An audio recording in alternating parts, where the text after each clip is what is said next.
கேள்வி பார்வையாளர்களுக்கு வணக்கம். இந்த நேர்காணலில் நாம் சந்திக்க இருக்கும் சிறப்பு விருந்தினர் அண்ணா திராவிட மக்கள் முன்னேற்ற கழகத்தின் பொதுச் செயலாளர் வழக்கறிஞர் பசும்பொன் பாண்டியன் அவர்கள். சார் வணக்கம். வணக்கம். பெரிதும் எதிர்பார்க்கப்பட்ட மகாராஷ்டிரா தேர்தலில் மீண்டும் பாஜக கூட்டணி ஆட்சி அமைச்சிருக்காங்க. கடந்த முறை பாஜக கூட்டணியுடைய முதல்வராக இருந்த சிண்டே அவர்கள் தற்போது அந்த பதவியிலிருந்து இறக்கப்பட்டு பாஜகவினுடைய முதல்வர் வேட்பாளராக பட்னாவிஸ் அவர்கள் நியமிக்கப்பட்டிருக்காங்க. இந்த சம்பவம் நாடு முழுவதும் அதிர்வலை ஏற்படுத்துகிறது. இந்த சம்பவத்தை நீங்கள் எப்படி சார் பார்க்குறீங்க? எங்களை போன்றவர்களுக்கு சித்தாந்த ரீதியாக தெளிவாக இருப்பவர்களுக்கு பாஜக என்றால் யார், ஆர்எஸ்எஸ் என்றால் யார் அப்படின்னு அவங்களோட முழு விவரத்தை தெரிந்து கொண்ட திராவிட இயக்க சித்தாந்தவாதிகள் பொதுவுடைமைவாதிகளுக்கு இந்த செயல் பெரிய அதிர்ச்சியாக இல்லை. நாங்கள் இதைத்தான் காலகாலமாக சொல்லிட்டு வர்றோம். இப்போ இன்றைக்கு காலையில் நான் முகநூலில் ஒரு பதிவு பார்த்தேன். நம்முடைய டிஎம் சம்பத், முன்னாள் ஐஆர்எஸ் இந்திய வருமான பணி ரிட்டையர்டானவர் சில நல்ல பதிவுகளை போடுவார். அவர் பாரதிய ஜனதா கட்சியை சேர்ந்தவர். அவர் இன்றைக்கி ஒரு பதிவில் பாஜக கட்சியில் இருக்கார். எச் ராஜா கூட தொடர்பு இருப்பார், அண்ணாமலை கூட இருப்பார். அவர் இன்றைக்கி ஒரு பதிவு போட்டிருக்காரு. என்ன போட்டிருக்காருன்னா, மகாராஷ்டிரா மாநிலத்தில் என்ன நடக்கிறது, 10 கோடி மராத்தியர்களே ஒரு பிராமணர் முதலமைச்சராக 10 ஆண்டுகள் ஆளக்கூடாது. நான் போடலை, பாஜக கட்சியில் இருக்கக்கூடிய பிற்படுத்தப்பட்ட சமூகத்துடைய நலக்கூட்டமுடைய தலைவர் பாஜகவை சேர்ந்தவர். நானா பட்னீஸ் என்ற மராட்டிய சாணக்கியன், இத்தாலியின் மெக்கவெளி ஆங்கில அரசு அஞ்சிய மராத்திய மந்திரி, அவரது பெயரை தாங்கிய தேவேந்திர பட்னாவிஸ் ஒரு பிராமணர், அவர் எப்படி வரலாம் அப்படின்ற மாதிரி ஒரு பதிவை இன்றைக்கு பதிவிட்டிருக்கிறார். இந்த பதிவு 100க்கு 100 வரவேற்கத்தக்க பதிவு. நீங்கள் மராட்டியர்கள் 10 கோடி பேருக்கு மேலே இருக்காங்க. ஆனால் அந்த மராட்டியர்களை இந்துன்ற போர்வைக்கில் பிற்படுத்தப்பட்ட தாழ்த்தப்பட்ட பழங்குடி மக்களை கொண்டு வருவான். கொண்டு வந்துட்டு ஆட்சி அதிகாரத்தில் முதலமைச்சராக யாரை உட்கார வைக்கணும் அப்படின்னு முடிவெடுக்கும்போது இந்து என்றால் அவன் பாப்பான் தான். இந்த பட்னாவிஸ் வந்துட்டார்ல இல்லையா, வேறு யார் அங்கே இப்போ மராட்டியரில் பிற்படுத்தப்பட்டவனே இல்லையா, மராட்டிய மண்ணை சேர்ந்தவனே இல்லையா? இதுதான் பாஜக. இதை தான் நாங்கள் சொல்கிறோம் தமிழ்நாட்டில். அவன் என்ன செய்வான்னு கேட்டால், சரத்பவார் கட்சியை அஜித் பவாரை உடைச்சான் பாஜக, சிண்டே உடைச்சான், ஆதித்யா கட்சியை உடைச்சி அவரை உடைச்சான். உடைச்சிட்டு சிண்டேவை முதலமைச்சர் ஆகிக்கிட்டான், பட்னாவிஸை துணை முதலமைச்சர் ஆகிக்கிட்டான். பார்த்தீங்களா? அப்போ எது வரைக்கும் இவங்க தயவில் இவங்க தோளில் ஏறி மராட்டியத்தில் தனி மெஜாரிட்டி பிஜேபி வரவுமே நீ சிண்டேவை கூட ஆக்க வேணாம், அஜித் பவாரை கூட ஆக்க வேணாம், பாஜகக்குள்ள ஒரு பிற்படுத்தப்பட்ட சமூகத்தை சேர்ந்த ஒரு மராட்டிய நாக்கு, மராட்டிய மண்ணை சேர்ந்த ஒரு இஸ்லாமிய நாக்கு, ஒரு கிறிஸ்துவ நாக்கு, ஒரு சீக்கிய நாக்கு, ஒரு பௌத்த நாக்கு, ஒரு பழங்குடியை சேர்ந்த நாக்கு. ஏமாற்று வேலை பாஜக. நாங்கள் பாருங்கள், ஒரு பழங்குடி இனத்தை சேர்ந்த முர்மு நாங்கள் ஜனாதிபதி ஆக்கிட்டோம். ஆனால் அவங்கள அயோத்தி கோயில் திறப்புலாவுக்கு கூப்பிட மாட்டான், புதிய நாடாளுமன்றம் கட்டுறதுக்கு கூப்பிட மாட்டான். ஆனால் நாட்டின் உயர்ந்த பதவி முதல் குடிமகன் யாருன்னு கேட்டால் குடியரசுத் தலைவர். ரப்பர் ஸ்டாம்ப் மாதிரி வச்சுக்கிறான், ராம்நாத் கோவிந்த் அப்படின்வான். ஆனால் அவரை அவன் ராமர் கோவில் அடிக்கல் நாட்டுக்கு போது கூப்பிட மாட்டான். அவர் தான் அன்றைய ஜனாதிபதி. இப்போ பிற்படுத்தப்பட்ட சமூகத்தை சேர்ந்த கட்சிகளை உடைச்சிட்டு அவங்க தோல் ஏறி உட்காந்துட்டு பார்ப்பானை பட்னாவிஸ் என்ற ஒரு முதலமைச்சராக கொண்டு வரான். அப்போ இதுதான் சனாதனம் சொல்கிறான். நான் தமிழிசைக்கு அண்ணாமலை இன்னும் சில கூப்பிட்டு என்ன சனாதனம் கேட்குறாங்களே தமிழ்நாட்டில், இதுதாண்டா சனாதனம். சரத்பவாரை உடைச்சு அஜித் பவார் ஒரு எட்டப்பனை உருவாக்குறது. இங்கிட்டு சிண்டே என்ற ஒரு உடையினத்தை அவன் எட்டப்படம் உருவாக்குறது. இங்கே சொன்ன துரோகியை உருவாக்குறது. உருவாக்கி இந்த துரோகிகள் தோளில் வந்து ஏறி சவாரி பண்ணி அவன் வந்து பார்ப்பன ஆட்சியை நிறுவுவது. இதுதான் சனாதனம் சொல்கிறான். வேறு என்ன சனாதனத்துக்கு விளக்கம் சொல்ல போகிறீங்க? அதை தான் இப்போ தமிழகத்தில் அவன் பண்ணலாம்னு நினைக்கிறான். அவன் கலைஞர் மரணத்துக்கு பின்னாடி, அம்மாவுடைய மரணத்துக்கு பின்னாடி இங்கே ரஜினிகாந்தை தயார் பண்ணான். ரஜினிகாந்தை தயார் பண்ணால் ரஜினிகாந்த் அதுக்கு தயாராக இல்லை. மருத்துவ காரணங்களை சொல்லி அவர் வெளியேறிவிட்டார் அரசியல் களத்தில். இப்போ ஒரு புதிய அசைன்மெண்ட் ஒன்று உருவாக்குறான் சீமான். சரி, அவனை தமிழ் தேசியம் என்ற போர்வில் கொண்டு வர்றான். ஆனால் அவன் பாஜக ஆள்னு நாங்கள் சொன்னோம். இப்போ தான் தம்பிகள்லாம் தமிழ்நாடு முழுவதும் தெளிவாக இருக்காங்க, தெளிவாக புரிஞ்சுக்கிட்டாங்க யார் இவங்க சொன்னது உண்மைதான். இப்போ அவனே சொல்லிட்டான், சங்கின்னா எனக்கு என்ன, எனக்கு ஒன்றும் கவலை இல்லைன்ட்டான். அப்படி சங்கி தான், அதில் மாற்றம் இல்லை. இப்போ நாடாளுமன்ற தேர்தலில் எடப்பாடியை உள்ளே இழுக்கலான்னு பார்த்தா அப்புறம் இஸ்லாமியர்கள் ஓட்டும் சிறுபான்மையினர் ஓட்டும் கிடைக்காது, திமுக கொடுக்குற ஓட்டை நீ பிஜேபி கூட்டிருந்து விளைகிற மாதிரி நின்றுக்க. எங்கேயும் எடப்பாடி கொள்கை ரீதியாக பாஜக விமர்சனம் பண்ணலை. அது ஒரு நாடகம். திமுக கொடுக்கக்கூடிய சிறுபான்மை ஓட்டுக்களை பிரிக்கிறதுக்கு அதிமுகவை எடப்பாடி அணியை தனியாக பிரிச்சுக்கிட்டான். ஓபிஎஸை கூப்பிட்டு ரெட்டனை எதிர்த்து நீ பலாப்பழத்தில் நிப்பாட்டான். டிடிவி தினகரனை கூப்பிட்டு பிற்படுத்தப்பட்ட சமூகத்தை பிரிப்பான், இங்கிட்டு நிப்பாட்டிக்கிட்டான். இப்போ அதெல்லாம் கணக்கு பண்ணி தான் 2026 சட்டமன்ற தேர்தலில் இந்தியாவிலே மிகப்பெரிய தோல்வியை தமிழகத்தில் பாஜக சந்திச்சிருக்கோம். 100க்கு 100 மார்க்கு திராவிட இயக்கம் பெற்றிருக்கிறது. திராவிட இயக்கத்தை ஒரு அரசியல் கட்சியாக கருதல, திமுக ஒரு அரசியல் கட்சியாக கருதல. ஆர்எஸ்எஸ் என்கின்ற சனாதன சித்தாந்தத்துக்கு எதிரான இயக்கமாக திராவிட முன்னேற்ற கழகத்தையும் நம்முடைய முதலமைச்சர் திராவிட முதலமைச்சர் மாண்புமிகு ஸ்டாலின் அவரையும் பார்க்குறான். நூற்றாண்டு விழா காணுகின்ற ஆர்எஸ்எஸ்க்கு ஆணி வேரை புடுங்குகிற இடம் தமிழகமாக இருக்கிறது, திராவிட மாடல் இருக்கிறது. இங்கே எப்படி நுழைய வேண்டும்? மராட்டிய பாணியை இங்கே பின்பற்றுவதா? இங்கே ஈடி எல்லாத்தையும் விட்டு மிரட்டி பார்த்தா ஒன்றும் நடக்கலை. இப்போ சைமன் குட்டு வெளியே வந்துருச்சு. சைமன் சீமான் நான் யார் அப்படின்னு வெளியே வந்துட்டா போய் ரஜினிகாந்த் ஆர்எஸ்எஸ்ஸை சேர்ந்த துரை ரவீந்திரசாமி போய் கூட்டு போயிட்டார். அவர் ஆர்எஸ்எஸ் அவரும் பகிரமாக ஒத்துக்கிட்டார். ஒரு காலத்தில் ஒத்துக்கிற மாட்டேன்டார். இப்போ அவரே சொல்லிட்டார், தானிலிங்க நாடார் தான் எனக்கு குரு, மண்டைக்காடு கலவரத்தில் எனக்கு நான் பங்கெடுத்திருக்கேன்ற மாதிரி ரவீந்திரன் துரைசாமி சொல்லிட்டார்.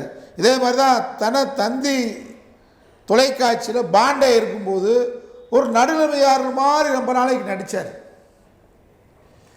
நாங்களாம் கண்டுபிடிச்சிட்டோம், நீ ஆர்எஸ்எஸ், நீ ஃப்ரம் ஆர்ஜின் ஆர்எஸ்எஸ், உன்னுடைய பிறப்பு ஆர்எஸ்எஸ், ஆர்எஸ்எஸ்ஸால் இங்கே உள்ளே வந்திருக்கிறேன்னு சொன்னால் வெளியேறியாச்சு. நாங்கள் கண்டுபிடிச்சிருவோம், பெரியார் கண்ணாடி, பெரியாருடைய பெயரை சொல்கிற நாங்கள் கருப்பு சட்டைக்காரன் தமிழ்நாட்டில் யார் ஆர்எஸ்எஸ்ன்னு கண்டுபிடிச்சிருவோம். அது மாதிரி இப்போ கண்டுபிடிச்சிட்டே வர்றான். சீமானை நாங்கள் ரொம்ப நாளைக்கு போட்டுச்சோம் பி டீம்னா, உண்மையிலே பி டீம்னு நீ காமிச்சிட்டாரு. இதைத்தான் நான் பிற்படுத்தப்பட்ட சமூக, தாழ்த்தப்பட்ட பழங்குடிய சமூக, சிறுபான்மை சமூக தமிழ்நாட்டில் 1-2 பேர் பதவி ஆசைக்காக நீங்கள் போய் காட்டி கொடுத்து போகிறீங்க. ஓபிஎஸ்ஸாக இருந்தாலும் டிடிவியாக இருந்தாலும் இங்கே இருக்கக்கூடிய சீமானாக இருந்தாலும் நீங்கள் போனால் அவன் இந்துன்னு சொல்லுவான்.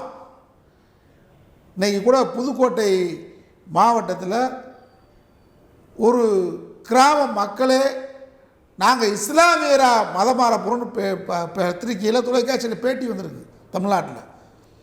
என்ன காரணம் சொல்கிறான்னு கேட்டால், அங்கே இருக்கக்கூடிய குளத்தில் பிராமணர்கள் பயன்படுத்துகிற குளத்தில் நாங்கள் தண்ணி எடுக்க முடியல, நாங்களும் இந்து தான் அவனும் இந்து தான், எங்களை மதிக்க மாட்டேன்றான், எங்களை நாயிலும் கீழாக மதிக்கிறான், அதனால் நாங்கள் இந்து மதத்திலேருந்து மாறி எங்களை மதிக்கக்கூடிய இஸ்லாம் மதத்துக்கு மாறணும். இன்றைக்கி பேட்டி இன்றைக்கி கூட சாதாரணமான படிப்பறிவு இல்லாத மக்கள் இன்றைக்கி பேசுகிறாங்க. அந்தளவுக்கு விழிப்புணர்ச்சி ஆகிட்டு இருக்கு. ஆனால் இப்போ தமிழ்நாட்டு களத்தை எப்படி கொண்டு போகலாம் அப்படின்னு ஒரு கற்பனையில் பிஜேபி இங்கே களம் இறங்குதுன்னு கேட்டால், சீமானுக்கு பெட்டி கொடுத்துறது.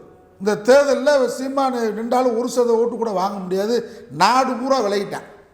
நாமக்கல்லில் கூண்டோடு காலி, கோயம்புத்தூர் காலி, திருநெல்வேலியில் அடிதடி, மதுரையில் இங்கே ஒருத்தர் நம்ம வெற்றி குமரன் தலைமையிலான ஒரு அணி, பெரிய அணி உடைச்சிட்டான். அதனால் எங்கே பார்த்தாலும் நாம் தமிழர் கட்சின்ற கட்சியில் அது ஏற்கனவே ஒரு ஒன்றையனா கட்சி, அந்த கட்சியிலேருந்து பூரா விலகி வெளியேறிட்டான். தமிழீழம் சொன்னது பொய், பிரபாகரனோட இருந்தன்னு சொன்னது பொய், அதனால் போய் வெளிப்பட்டு போச்சு, வெளியேறி போயிட்டுருக்கான் பூரா. இப்போ அதனால் அவனை கூப்பிட்டு இந்த தேர்தலில் நாம் தமிழர் போட்டியிடாது, நாங்கள் பாஜகவை ஆதரிப்போம்னு சொல்ல போகிறான். அதுக்கு தயாராகிட்டாங்க, தயாராகிட்டு வர்றாங்க. இதை தான் பாஜக செய்கிறதுக்கு திட்டமிட்டுருக்காங்க 2026. சரி, அண்ணாமலை என்ன லண்டன்லேருந்து நாளைக்கு வர்றாரு, படிச்சுட்டு வர்றாரு. அவன் 3 வருஷம், நாங்களாம் பிஏ 3 வருஷம், எம்ஏ 2 வருஷம், பிஎல் 3 வருஷம். அவர் என்ன லண்டனில் உலக அரசியல் 3 மாதத்தில் படிச்சுட்டு வராராம். வரட்டும். அவருக்கு வந்தோடனே என்ன பண்ணுவார், கட்சி தலைவர் நீ, ஏன்னா பிற்படுத்தப்பட்ட சமூகத்தை சேர்ந்தவர், ரஜினிகாந்த் வாய்ஸ் கொடு. சரி, அப்போ யார் முதலமைச்சர்? ஒன்று நிர்மலா சீதாராமன் அல்லது இலா கணேசன். என்னங்க சார் இது புதுசாக இருக்குது? இப்படி தான் அவன் கொண்டு வர போகிறான்.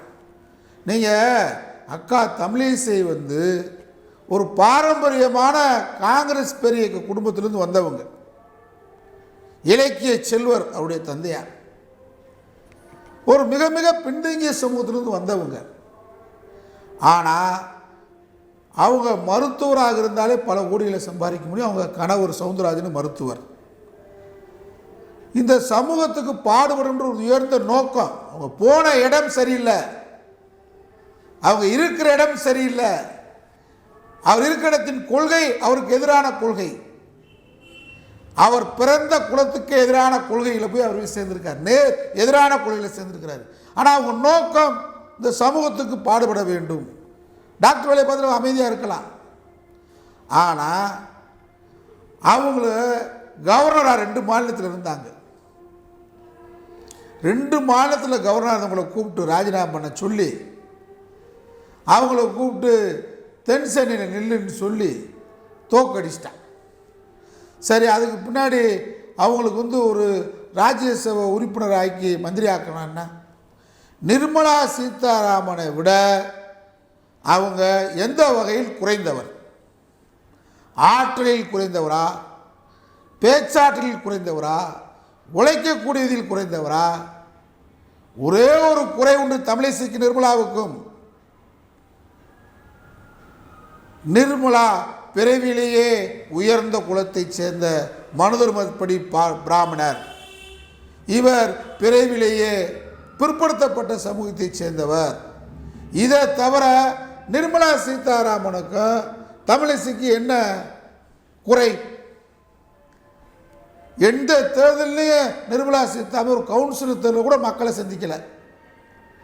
அவங்களுக்கு மட்டும் வடக்கு ஒரு மாநிலத்தில் இன்றைக்கி ராஜ்யசபை உறுப்பினராகி எப்படி தொடர்ந்து நிதியை பற்றியான எந்த அறிவும் இல்லாதவருக்கு நீங்கள் எப்படி கொடுக்குறீங்க? பிறப்பால் அவர் உயர்ந்தவர், பிறப்பால் அவர் ஆற்றலானவர், அவர் பிறப்பே உயர்குல பிறப்பு. அதானே? வேற என்ன நிர்மலா சீதாராமனுக்கு பெரிய ஆற்றல் இருக்கு? அவங்க கணவரே சொல்றார், நீதி நிலையை சமாளிக்கக்கூடிய ஆற்றல் இல்லைன்னு பல்வேறு புள்ளி உர கணக்குகளை நிர்மலா சீதாராமனுடைய கணவர் பேசுகிறார். எங்கள் சகோதரி, தமிழ்நாட்டுடைய சகோதரி இருக்கக்கூடாத இடத்துல இருந்து உழைக்கிறார், வேர்வை சிந்துகிறார், மக்களை சந்திக்கிறார், வாக்கு கேட்கிறார், தோக்குறார். ஆனால் தமிழிசைக்கு நீங்கள் அந்த வாய்ப்பு தர மாட்டேன்றீங்க? நிர்மலா சீதாராமன் எதில் குறைந்தவர்? கல்வியிலையா, ஆற்றல்லையா, தியாகத்திலையா, உழைப்பிலையா? எந்த உழைப்பும் இல்லாமல் இந்த நாட்டில் இந்து என்ற போர்வையில் ஆட்சி அதிகாரத்தை ருசிக்கிறது தான் சனாதனா. இதை புரிஞ்சுக்கிறேன். இங்கே இருக்கிறவன் ஜெய்சங்கர் கேட்டால் சொல்லுவாங்க, 2 தமிழில் நாங்கள் முதலமைச்சர் ஆகிக்கிறோம், நாங்கள் மத்திய அமைச்சர் ஆகியிருக்கோம்னு சொல்லுவாங்க. சரி, ஜெய்சங்கர் வெளியுறவுத்துறை அமைச்சர், அவருக்கு கொடுக்குற கேபினட் அந்தஸ்து முருகனுக்கு இருக்கா? முருகனை சட்டமன்ற தேர்தலில் நிப்பாட்டி தோக்கடிக்கிறீங்க. நீலகிரி மலையிலிருந்து உருட்டி விடுறீங்க நின்று. காரணம் என்ன? ஜெய்சங்கர் அப்படி உருட்டி விடுறீங்களா? காஷ்மீர் மலையில் போடுங்க வேட்பாளரா, மேகாலயத்தில் போடுங்க. ஏன் ஜெய்சங்கருக்கு முருகனுக்கு என்ன வித்தியாசம்? முருகன் தாழ்த்தப்பட்ட வகுப்பு, பிறப்பாலே தாழ்ந்தவர், ஒரு வழக்கறிஞராக இருக்கலாம். ஜெய்சங்கரோட எதில் முருகன் குறைந்தவர்? வழக்கறிஞர், ஆற்றலாளர், சிறந்தவர், பண்பாளர். இருக்கிற இடம் சரியில்லை, பதவிக்காக இருக்கிறாரு. இதான் சனாதனா. ஜெய்சங்கர் முருகனை ஒப்பிடுங்க. தமிழிசை நிர்மலா ஒப்பிடுங்க. அதான் இன்றைக்கு மராட்டியத்தில் நடக்குது. இதைத்தான் இங்கே திராவிட இயக்கம் சொல்கிறோம், பக்குவப்படுத்தி வைக்கிறோம். அதிகாரம் எளிய மக்களுக்கு வேண்டும், அதிகாரம் இந்த மண்ணின் மைந்தனுக்கு வேண்டும், அதிகாரம் இந்த மண்ணில் வாழக்கூடிய பிற்படுத்தப்பட்ட, தாழ்த்தப்பட்ட, ஒடுக்கப்பட்ட பழங்குடி மக்களுக்கு வேண்டும். இதுதான் திராவிட இயக்கம். பாஜக என்ன செய்து பார்த்தியா? ஓபிஎஸ் ஓன் தோல் ஏறி உன்னை கீழே தள்ளி விட்டுருவான். டிடிவி ஒன்று ஒரே தெத்து கீழே தள்ளி விட்டுருவான். தள்ளிட்டு இலா கணேசனை கொண்டு வந்து உட்காரப்பா முதலமைச்சரா. அந்த பாஜகவுக்கு நம்ம துணை போகலாமா? நீங்கள் ஆர்எஸ்எஸ், பாஜக, பாசிசம், நாசிசம் என்ன சொல்கிறான்? யாரை ஒழிப்புன்னு சொல்லுவான் தெரியுமா? நாங்கள் கம்யூனிஸ்டுகளை ஒழிக்கிறோம்னு சொல்லுவான். அப்போ இஸ்லாமிய, கிறிஸ்துவ, பகுத்தறிவு நம்மளை சொல்லல, கம்யூனிஸ்ட்டை தானே ஒழிக்கிறேன்னு சொல்கிறான்னு அமைதியாயிடுவான். கம்யூனிஸ்டுகளை ஒழிச்சு முடிச்சிடுவான். நாங்கள் அடுத்து பகுத்தறிவாளி ஒழிப்போம்னுவான். இப்போ மற்ற ஆள் பூரா அமைதியாக இருப்பான். அடுத்து நாங்கள் சிறுபான்மையிலே கிறிஸ்தவரை ஒழிப்போம்னுவான், அமைதியாக இருப்பான். அடுத்து இஸ்லாமில் ஒழிப்போம்னுவான், அமைதியாக இருப்பான். நமக்கு என்னன்னுவான்? நாங்கள் இந்துன்னு சொல்லுவான். ஆனால் முதலமைச்சர் யாரா? அங்கே தான் நாங்கள் பார்ப்பனர், பிராமணர், உயர்ந்த குலத்தோன்னு சொல்லுவான். அப்போ நீ காவடி தூக்கிட்டு இதுக்கு போ, முருகன் கோயிலுக்கு போ, மொட்டையடிக்க போ, ஊருக்கு காளியம்மன், மாரியம்மன் கோயில் வச்சு வசூல் பண்ணி காளியாத்தா, மாரியாத்தாவுக்கு கூழு காய்ச்சி ஊற்றுற வரையை பாரு. நாங்கள் உயர்ந்தவன், உயர்குலத்தூர், எங்கள் காலை கழுவி, சங்கராச்சாரியார் காலை கழுவி அதை குடித்தா உனக்கு புண்ணியம். சூத்திரனர் யார் சொல்கிறான்? 7 பேரை சொல்கிறான். 7ல் 1 தான் விபச்சாரி மகன். அவன் சொன்ன சூத்திரனுக்கு அடையாளம். இதான் சனாதனம். அந்த சனாதனம் தான் இன்னைக்கு மராட்டியத்தில் 10 கோடி மராட்டிய மக்கள், இந்திய நாட்டின் விடுதலைக்காக போராட்டிய மராட்டிய வீரர்கள், அந்த வீர மண்ணில் இன்றைக்கு ஒரு பார்ப்பன ஆட்சி. இதானா இந்து ஆட்சி? ஓபிஎஸ் முதலமைச்சர் சொல்லி தமிழ்நாட்டில் அறிவிக்க தயாரா இந்த சனாதன கூட்டம்? டிடிவி தினகரனை முதலமைச்சர் சொல்லி அறிவிக்க தயாரா இந்த சனாதன பாஜக கூட்டம்? புரட்சி தலைவி அம்மாவுடைய தோழி சசிகலாவை முதலமைச்சராகிறோம்னு சொல்ல தயாரா? சீமானை முதலமைச்சர் சொல்ல அறிவிக்க தயாரா பாஜக கூட்டணி? தமிழிசை முதலமைச்சர் சொல்ல முடியுமா? எச் ராஜாவை அறிவிப்பான், நிர்மலா சீதாராமன் அறிவிப்பான், இலா கணேசன் அறிவிப்பான். உங்களை அறிவிக்க மாட்டான். எச்சரிக்கையா இருங்க பாஜக கிட்ட. சனாதனம் என்னதான் சனாதனம் இந்துன்னு சொல்லுவான். ஆனால் அதிகாரத்தை ருசிப்பவன், மனுதர்மப்படி, இந்த நாட்டின் சனாதன வர்ணாசிரமப்படி ஆள பிறந்தவன் நாங்கள்னு சொல்லிட்டு உங்களெல்லாம் கீழே தள்ளிடுவான். அதான் இன்னைக்கு சிண்டே. இன்னைக்கு மராட்டியத்தில் நடக்கிற போர், நம்முடைய நண்பர் எழுதியிருக்கார் முகநூலில், கொதிச்சு போயிருக்காங்க. இதை ஒவ்வொருத்தரும் ஆறில் உள்ளவன் பகுத்தறிவு உள்ளவன் சனாதனம்னா என்னன்னு தெரிஞ்சுக்க, இதை புரிஞ்சுக்க. இன்னைக்கு மராட்டியில் என்ன நடக்குது? இதைத்தான் பெரியார் கண்டுபிடிச்சார். மூதறிஞர் ராஜாஜின்னு சொல்கிற ராஜாஜி இந்திய நாட்டுடைய கவர்னர் ஜெனரல், முதலாவது கவர்னர் ஜெனரல் அவர் தான். சுதந்திர இந்தியாவின் கடைசி கவர்னர் ஜெனரல் அவர் தான். அது பதவியே இல்லை, அப்புறம் அதான் ஜனாதிபதி ஆக்கிட்டோம். ஆனால் சுதந்திர இந்தியாவில் மவுண்ட் பேட்டனுக்கு அடுத்து கவர்னர் ஜெனரல் இந்தியாவிலே ஒருத்தர் இருந்தார், அது பாப்பா ராஜாஜி தான். அவ்வளோ பெரிய பதவியில் இருந்துட்டு இங்கே பாருங்கள், இதான் பார்ப்பனம், இதான் சனாதனம். இந்த நாட்டுடைய கவர்னர் ஜெனரலாக மவுண்ட் பேட்டனுக்கு அடுத்து ஒரு சுதந்திர இந்தியாவில் இருந்தவர் ராஜாஜி. அதோட வீட்டுக்கு வரலாம்ல? மக்களை தேர்தலே சந்திக்காத ராஜாஜி மேற்கு வங்காளத்துடைய கவர்னராக போகிறார். டிஎஸ்பியாக இருந்துட்டு ரைட்டராக போகிறார் போலீஸ் ஸ்டேஷனுக்கு. சரியா? கலெக்டராக இருந்துட்டு அதே கலெக்டர் ஆஃபீஸில் பியூனாக போகிறார். அதானே இந்தியாவுக்கே கவர்னர் ஜெனரல். ஆனால் எங்கே போகிறாரு? மேற்கு வங்காள கவர்னர். அதோட வீட்டுக்கு போனாரா? இல்லை. கொல்லப்புற வழியாக தமிழ்நாட்டில் அதிகாரத்திலிருந்து உட்கார்றார். உட்கார்ந்து என்ன செய்கிறாரு? குலக்கல்வி திட்டம் அப்பன்னு சொல்லல மகை செய்கிறது. அதான் இந்த விஸ்வகர்மா இப்போ மோடி கொண்டு வரார்ல, இது ராஜாஜி கொண்டு வரதான் மோடி கொண்டு வர்றாரு. இப்போ இதை தான் நாங்கள் எதுக்குறோம். நாங்கள் பெரியாரின் பேரைங்க நாங்கள் கண்டுபிடிச்சிட்டோம். ராஜாஜி பாலிஸில் வர்றாரு மோடி, இது பார்ப்பன பாலிஸ் குலக்கல்வி திட்டம் விஸ்வகர்மா, அதை எதுக்குறோம். சனாதனத்தை எந்த வகையிலும் புகுத்தலாம் நினைக்கிறான். சமஸ்கிருதம் தெரிந்தால்தான் மருத்துவத்தில் தேர்வுக்கு வெற்றி பெற்று மருத்துவராக முடியும். அது வரைக்கும் பிற்படுத்தப்பட்ட தாழ்த்தப்பட்ட மக்கள் மருத்துவர் ஆக முடியல. டாக்டர் முத்துலட்சுமி ரெட்டி தான் முதல் மருத்துவர். ஆனால் சமஸ்கிருதம் தெரியாமலே தேர்வு எழுதலாம், சமஸ்கிருதம் தேவையில்லை என்று சொன்னது நீதி கட்சி, பனகலரசர். சனாதனை தானே சனாதனத்தை எதிர்த்த கட்சி. அது மாதிரி ராஜாஜி குலக்கல்வி திட்டம் 5000 பள்ளிக்கூடங்களை மூடினார். அப்போ தான் பெரியாரும் அண்ணா விழித்து கொண்டார்கள். ஆகா, கவர்னர் ஜெனரல் பதவியிலையும் உட்கார்றாரு, கவர்னர் பதவியிலையும் உட்கார்றாரு, முதலமைச்சராக வந்து உட்கார்றாரு, மக்களே சந்திக்கிறது. நிர்மலா மாதிரி, நிர்மலா சீதாராமன் வாரிசுகள்லாம் பாருங்கள், ராஜாஜி, நிர்மலா சீதாராமன், ஜெய்சங்கர், நவீன் பட்னாஸ். பார்த்தீங்களா? இதாண்டா சனாதனா. நாங்கள் சொல்கிற சனாதன எங்கே கண்டுபிடிக்க தேடிக்கிட்டு இருக்கீங்களா? மராட்டியில் என்ன நடக்கு பார்த்தியா?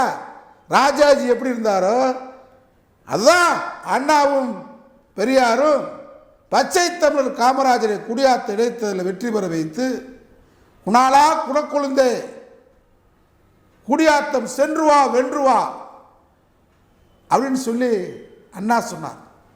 பச்சை தமிழர் காமராஜரை வெற்றி பெற செய்ய வேண்டியது ஒவ்வொரு தமிழனின் கடமையின் பெரியார் அறிக்கை கொடுத்தார். வெற்றி பெற வைத்தார். ராஜாஜி கொண்டு அந்த பள்ளிக்கூடங்கள் 5000 பள்ளிக்கூடங்களை மூடினார். பெரியார் 15000 பள்ளிக்கூடங்களை காமராஜர் சொல்லி திறக்க வைத்தார். இதாண்டா திராவிடா. பள்ளிக்கூடங்களை மூடியது சனாதனா, பள்ளிக்கூடங்களை திறந்தது திராவிடம். திராவிடம்னா என்ன, சனாதனா என்ன? படின்னு சொல்றது திராவிடம். படித்தவனுக்கு இடஒதுக்கீடு அடிப்பில் வேலையுடன் சொல்றது திராவிடம். கோயிலை கட்டுறது சனாதனா, கோயிலை இடிக்கிறது சனாதனா. கோயிலுக்குள் செல், கருவறைக்குள் செல் என்று சொல்வது திராவிடம். கோயிலுக்குள் வந்தால் என் கட்டுப்பாட்டில் இது தீண்டத்தகாது என்று சொல்வது சனாதனா.